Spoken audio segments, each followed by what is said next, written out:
আসসালামু আলাইকুম, আমি এনজি আপনাদের সামনে হাজির হয়েছি। একদম যারা বিগিনার আমার সাথে সাথে দাঁড়িয়ে থেকে 10-15 মিনিটের এক্সারসাইজটা করে ফেলতে চান, তাদের জন্য এরকম একটা full body weight training exercise session নিয়ে, এবং যেটাতে আমরা কম্পাউন্ড মুভমেন্ট করব। এবং উইথ দিস এক্সারসাইজ সেশন আমরা কিন্তু একদম 200 থেকে 300 ক্যালোরি পর্যন্ত বার্ন করে ফেলতে পারি according to our body weight. কোনো ইকুইপমেন্ট লাগছে না। সো চলুন তাহলে আর দেরি না করে আমরা মূল এক্সারসাইজ সেশনে চলে যাই।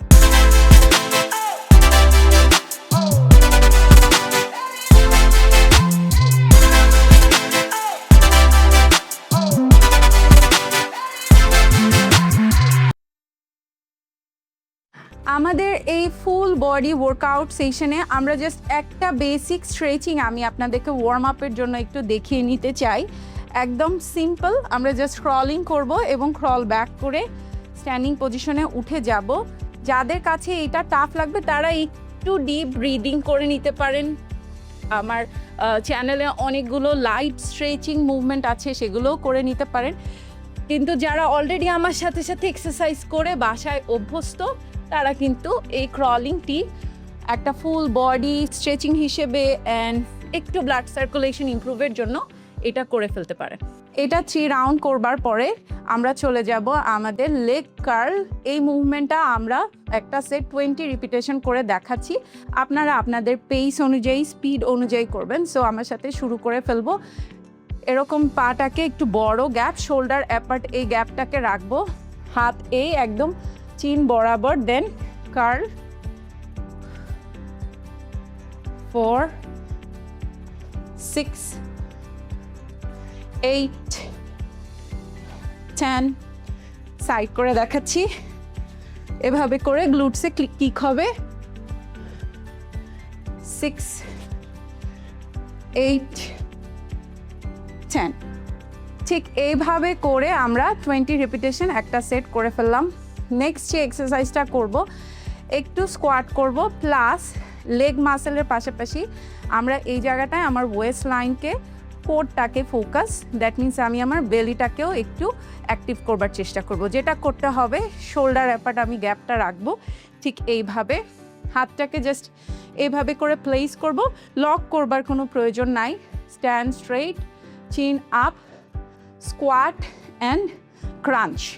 Opposite hand and leg crunch হবে। যেহেতু আমাদের অ্যাবস মাসেলগুলো ক্রস, সো আমরা ক্রস মুভমেন্টটাকে বেশি ফোকাস করব আমাদের ওয়েস্ট লাইন অ্যান্ড আমাদের অ্যাবসটাকে টোন করবার জন্য। আমরা একটা কম্পাউন্ড মুভমেন্ট করছি।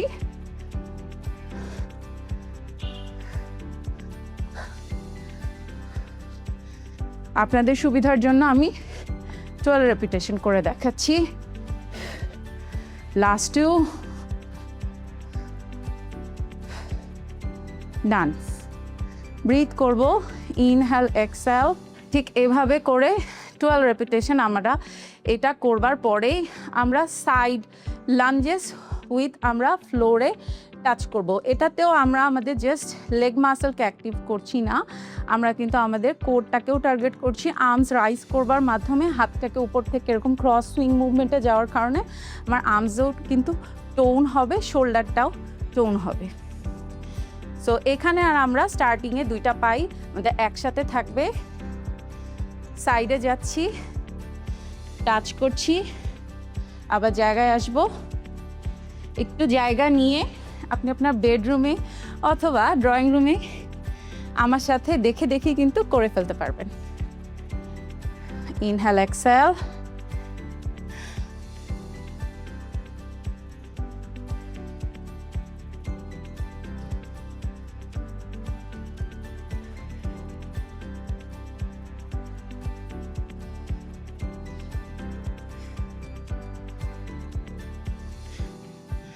লাস্ট 2। ঠিক এই পজিশনে আসবার পরেই আমরা একটু শুয়ে অ্যাবসের জন্য, এবং এরপরে যেটা আমরা করব, আমরা একদম নি আমাদের পুশ আপটা আমরা কিভাবে করব সেটা করে দেখাচ্ছি। সো শুয়ে অ্যাবস মাসেলকে টার্গেট করবার জন্য জাস্ট ডাবল লেগ রাইজ করব। এভাবে করে শুয়ে পড়বো, গ্লুটসের নিচে ব্যালেন্সের জন্য হাত রাখতে পারি, অথবা কেউ যদি চান 2 হাত 2 পাশেও রাখতে পারে। তবে বিগিনারদের জন্য আমি সাজেস্ট করব গ্লুটসের নিচে হাতটা রেখে স্লোলি মুভ করাই ভালো। ইনহেল এক্সেল, বাট আমাদের ফ্লোর টাচ করব না লেগটাকে।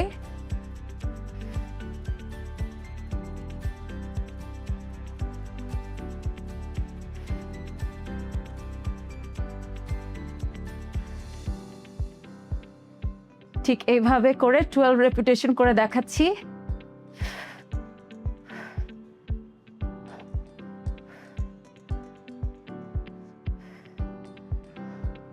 দেন আমরা 12 রেপিটেশন করবার পরে last but not the least বলেছিলাম যারা পুশ আপ একদমই করতে পারি না তাদের জন্য একদম বেসিক এবং আপার বডি টোন করা যায়, শোল্ডারটাকে একটু চাপানো যায় এমন একটা পুশ আপ দেখাচ্ছি। এই পুশ আপটা করবার সময় আমাকে খেয়াল রাখতে হবে আমার পশ্চারটা ঠিক আছে কিনা, উইচ ইজ ভেরি ইম্পর্ট্যান্ট। আপনি অনেক এক্সারসাইজ করে ফেলছেন, অনেক রেপুটেশনে করছেন, অনেক লাভঝাপ করছেন, কিন্তু আসলে আপনার পশ্চারটা ঠিক নাই, তাহলে কিন্তু আপনার যে কাঙ্ক্ষিত রেজাল্ট সেটা তো পাবেনই না, উল্টা একটা ইনজুরি হওয়ারও কিন্তু চান্সেস থেকে যায়। সো আমরা পশ্চারটা খেয়াল করি। আমি খুবই স্লোলি আপনাদেরকে দেখাচ্ছি। ঠিক এইভাবে করে শোল্ডার বরাবর হাতটাকে আমি প্লেস করেছি। যাদের শোল্ডারটা অনেক ওয়াইড তারা চেষ্টা করবেন একটু কাছাকাছি হাতটা রাখার। যাদের শোল্ডারটা ওয়াইড মানে বেশি ওয়াইড না, আমার মতন একটু ন্যারোই আছে, তারা এরকম শোল্ডার এভাবে করে রাখলেও হাত রাখলেও চলবে। সো আমি দুভাবেই করে দেখাবো। ফার্স্ট এভাবে বেসিকটা করে দেখাচ্ছি। এই টেবিল টপ পজিশন থেকে জাস্ট লেগটাকে হালকা একটু পেছনে নিলাম। ওকে, আমার শোল্ডার এই আগানো থাকবে, একটু হচ্ছে একটা ব্যাকে একটা স্লাইডের মতন এসেছে, লেগটাকে পেছন থেকে ক্রস করব, then push, inhale exhale, 2 3 4 5 and 6। So এই পশ্চার থেকে চলে যাচ্ছি। যারা একটু শোল্ডারটাকে চাপাতে চাচ্ছেন তারা কি করবেন, একদম বেসিক হাত দুটাকে কাছে এনে একটা ট্রায়াঙ্গেল শেপ করে 3 4 5 টামি টাগ অ্যান্ড 6। অবশ্যই এটা বিগিনার আপুদের জন্য যারা ঘরে বসেই ফিট থাকতে চান। এটা কোনো অ্যাডভান্স এক্সারসাইজ না, ছোট ছোট মুভমেন্ট, কম্পাউন্ড মুভমেন্ট, বাট আপনি যাতে উইদাউট এনি ইকুইপমেন্ট আপনি বাসায় করে ফেলতে পারেন। স্ট্রেচিং করব এভাবে করে। স্ট্রেচিংটা আসলে আমাদের হিপ জয়েন্টের মোবিলিটি বাড়ায় এবং এতক্ষণ যেহেতু আমার হাতে একটা স্ট্রেচ পড়েছে, সো এই সার্কুলেশনটা খুব ইম্পর্টেন্ট। পরবর্তীতে গিয়ে এক্সারসাইজের পরে যাতে হাতের মাসেলটা ব্যথা না করে, সো আমরা স্ট্রেচ করব।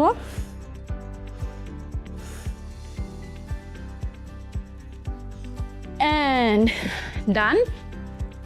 সো আমার এই ছোটো এক্সারসাইজ রুটিনটা যদি আপনাদের ভালো লেগে থাকে, অবশ্যই আজকে তো আমার সাথে বাসায় করেছেনই, অবশ্যই আপনিও রেগুলার প্র্যাকটিস করবেন। প্রথম সপ্তাহে একটা সেট করে করেন, দেন গ্র্যাজুয়ালি উইক বাই উইক আপনি আপনার number of set, number of repetition কিন্তু আপনি আপনার স্ট্যামিনা অনুযায়ী বাড়িয়ে ফেলতে পারেন। স্টার্ট করেন 10 মিনিটস অর 5 মিনিটস থেকে, গ্র্যাজুয়ালি আস্তে আস্তে বাড়েন, বাট কনস্ট্যান্ট থাকলেই কিন্তু আসলে একটা রেজাল্ট আসা সম্ভব। ট্রান্সফরমেশন কোনো ম্যাজিক না, আমি সবসময় এটা বলে থাকি। যদি আমার এই এক্সারসাইজ সেশনটা আপনাদের ভালো লেগে থাকে, কাজে লাগে, অবশ্যই ফ্রেন্ড অ্যান্ড ফ্যামিলির সাথে শেয়ার করবেন এবং যেতে যেতে সবসময়ের মতন আবারও বলবো, দোয়াতে NJ 8 and Fit কে স্মরণ রাখবেন।